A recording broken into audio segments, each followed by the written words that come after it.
శ్రీ గురుభ్యో నమః. ప్రియమైన ఆత్మబంధువులారా, గడిచినటువంటి శ్రీమద్ భగవద్గీత అర్జున విషాద యోగం 20వ శ్లోకం మరియు 21వ శ్లోకం మొదటి పాదాలలో సంజయుల వారు అర్జునుడిని కపిధ్వజుడు అని సంబోధించడం జరిగింది. అంటే కపిరాజుని తన యొక్క రథంపై గల జెండాపై కలిగినటువంటి వాడు అని అర్థం. అయితే భీముల వారికి మాటిచ్చిన కారణంగా ఆంజనేయ స్వామి వారు కురుక్షేత్ర సంగ్రామంలో అర్జునుడి యొక్క రథంపై నిలవడం జరిగింది అని చెప్పి తెలుసుకున్నాం. ఆంజనేయ స్వామి వారు భీముడికి ఎందుకు మాటిచ్చారనేటువంటి విషయాన్ని సమయాన్ని బట్టి ప్రత్యేకంగా మరొక వీడియోలో తెలుసుకునే ప్రయత్నాన్ని చేద్దాం అనుకున్నాం కదా. ఇప్పుడు ఈ వీడియోలో ఆ వృత్తాంతం గురించి తెలుసుకునే ప్రయత్నాన్ని చేద్దాం. భీముల వారు గంధమాదర పర్వతం దగ్గరికి సౌగంధిక పుష్పాల కోసం బయలుదేరి వెళ్ళినటువంటి సమయంలో ఆ మార్గ మధ్యం గుండా ఎవరూ ప్రయాణించకుండా ఒక పెద్ద కోతి దారికి అడ్డంగా పడుకుని ఉంది. అయితే ఆ కోతిని చూసి ఆ మార్గం గుండా వెళ్ళేటువంటి భీముల వారు గట్టిగా బిగ్గరగా అంటూ ఒక అరుపు అరిచేట. ఆయన అరుపుకి ఏమైందిట, ఆ చుట్టుపక్కల ఉన్నటువంటి జంతువులన్నీ కూడా పారిపోయాయట. అంటే అంత భయంకరంగా ఉందన్నమాట భీముని యొక్క అరుపు. సామాన్యుడ భీముడు అంటేనో. అయితే ఆ మార్గం నిండా అడ్డుగా పడుకున్నటువంటి కోతి అటుపక్కగా తిరిగి పడుకుందిట. ఈ అరుపుకి ఒక్కసారి ఇటుగా తిరిగి, నాయనా ఎవరు నువ్వు అంత గట్టిగా అరిచావు, చూడు జంతువులన్నీ అలా భయపడి చల్లా చెదురైపోయాయో, వృక్షాలపై సేద తీర్చినటువంటి పక్షులు ఎటు పడితే అటు ఏ విధంగా పారిపోయాయో, అసలు ఎవరు నాయనా నీకేం కావాలని చెప్పి అడిగట్టు ఏమీ తెలియనట్టుగా. దానితో భీముడు, ఏం లేదు, నేను ఈ మార్గం గుండా పోవాలి, ఒక కార్యం నిమిత్తం నీవు అడ్డంగా పడుకున్నావు, నువ్వు దారిస్తే నేను వెళ్ళిపోతానని చెప్పి అన్నట్ట.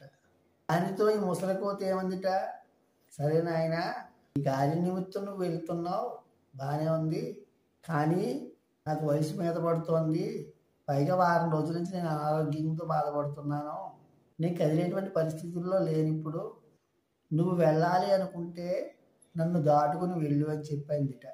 దాంతో భీముల వారు నేను దాటను అన్నట్ట. ఏ నాయన ఎందుకు దాటవు అని చెప్పి అడిగింది ఆ కోతి. అప్పుడు భీముల వారు చెప్పారట, చాలా రసవత్తరమైనటువంటి సంఘటన ఇది.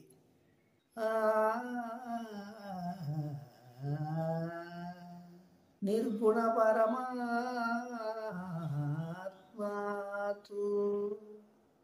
దేహం వ్యాప్యావతిష్టతే, దేహం వ్యాప్య అవతిష్టతే అన్నట్లు భీముల వారు. దీని అర్థం ఏమిటి అంటే, నన్ను మీరు దాటి పోమంటున్నారు బాగానే ఉంది, కానీ నేను దాటను. ఎందుకంటే దేహం వ్యాప్య అవతిష్టతే, ప్రతి దేహంలోనూ వ్యాపించి ఉన్నాడు. ఎవరు? నిర్గుణ పరమాత్మ, పరబ్రహ్మం, ఆ పరమేశ్వరుడు ఎవరైతే ఉన్నాడో ఆయన ప్రతి ఒక్కరి హృదయాల్లోనూ కొలువు ఉన్నాడు. కాబట్టి ప్రతి ప్రాణిలోనూ నిండినవిడి కృతమైనటువంటి పరమాత్మే కనుక తమహం జ్ఞాన విజ్ఞేయం నవమన్యే నలంఘయే నా అవమన్యే నలంఘయే. తమహం జ్ఞాన విజ్ఞేయం, ఈ విషయం నాకు తెలుసు కాబట్టి. ఏ విషయం? ప్రతి ప్రాణిలో నిండినవిడే కృతమైనటువంటి పరమాత్మే అనేటువంటి విషయం నాకు తెలుసు కాబట్టి నా అవమన్యే, నేను పరమాత్మను అవమానించను. మిమ్మల్ని దాటితే కనుక పరమాత్మను దాటినట్టు అవుతుంది కాబట్టి మిమ్మల్ని దాటి నేను పరమాత్మను అవమానించను. నా లంఘయే అది సమాధానం చెప్పారు భీముల వారు. దాంతో అర్థమైపోయింది ఆయనకి. అయినా సరే ఇంకా భీముల వారిని ఆట పట్టించాలని చెప్పి ఇలా అంటున్నట్ట కవి. అలాగా నాయన, నన్ను దాటితే పరమాత్మను దాటినట్లా, నన్ను దాటి ఆయన నువ్వు అవమానపరచవా? సరే బాగానే ఉంది, అంటే నీకు దాటడం అనేటువంటిది చేత కాదనమాట, నువ్వు అసమర్థుడు అనమాట అని చెప్పి భీముడిని రెచ్చగొట్టేటువంటి ప్రయత్నం చేశాడు. దానితో భీముల వారికి ఎక్కడ లేని కోపం తన్నుకొచ్చింది.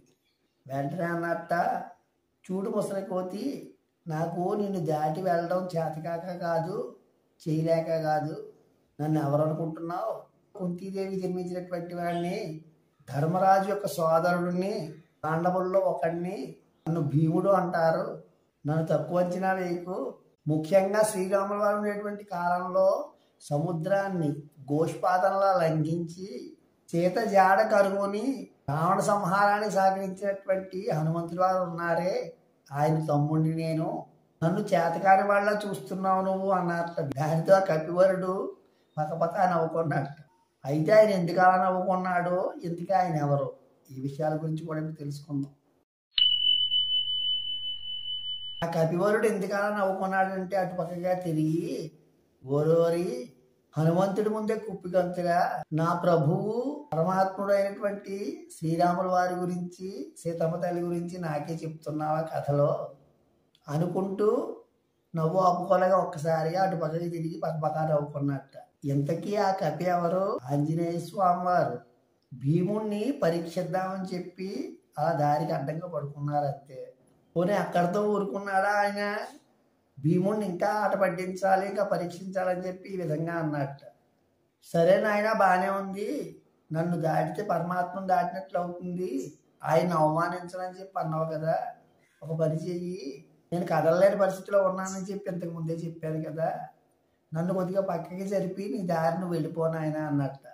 దారితో భీముల వారు ఇక లాభం లేదు, కాలతీతం అవుతోంది అని చెప్పి ఒక్కసారిగా ఆయన యొక్క రెండు చేతులతోటి ఆ కోతి యొక్క ఒక కాలు పట్టుకున్నట్ట. పైకి ఇలా జరుపుదామని చెప్పి లాభం లేకపోయింది. మరలా ప్రయత్నించేట, లాభం లేకపోయింది. దానితో భీముల వారికి అసలు విషయం అర్థమైపోయింది.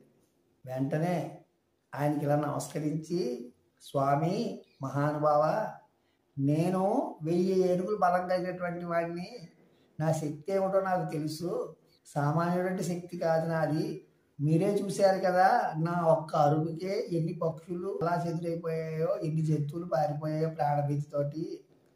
అటువంటి నేనే మిమ్మల్ని కదిలించలేకపోతున్నానంటే మీరెవరో నాకు తెలియజేయండి అని చెప్పి వినయపూర్వకంగా ప్రార్థించారట.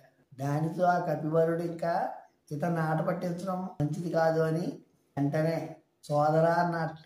దానితో భీముడు ఒకసారి ఆశ్చర్యపోయాట. ఏమిటి నన్ను సోదరా అంటున్నావంటే అప్పుడు చెప్పారట, ఆయన ఎన్నాళ్ళైతే రామకథ ఈ భూమి మీద ఉంటుందో అన్నాళ్ళు సీతాదేవి అనుగ్రహంతో నన్ను చిరంజీవిగా జీవించమని చెప్పి ఆశీర్వదించారు. అందుకే నేను ఇక్కడ నివసిస్తున్నాను. ఈ మార్గంగా ఉన్నా నువ్వు వెళ్తున్నావనే విషయం తెలిసి కాసేపు నేను ఆట పట్టిద్దామని చెప్పి ఈ విధంగా అడ్డంగా పడుకున్నాను. చాలా సంతోషం నాయన, మీరు నాకు సోదరులు, మీకు ఏదైనా చెయ్యాలని ఉంది నాకు, అది నా ధర్మం కూడాను, ఏం సాయం చేయమంటావు చెప్పు నాకు అని చెప్పి భీముడితోటి అన్నట్ట ఆంజనేయ స్వామి వారు. దానికి భీముడు, నాకేం వద్దు స్వామి, నేను ఎవరి కార్యనిమిత్తం పోతున్నానో, మీ ఆశీర్వాదం మాకు ఉంటే చాలని చెప్పి వినయంగా ప్రార్థించారట.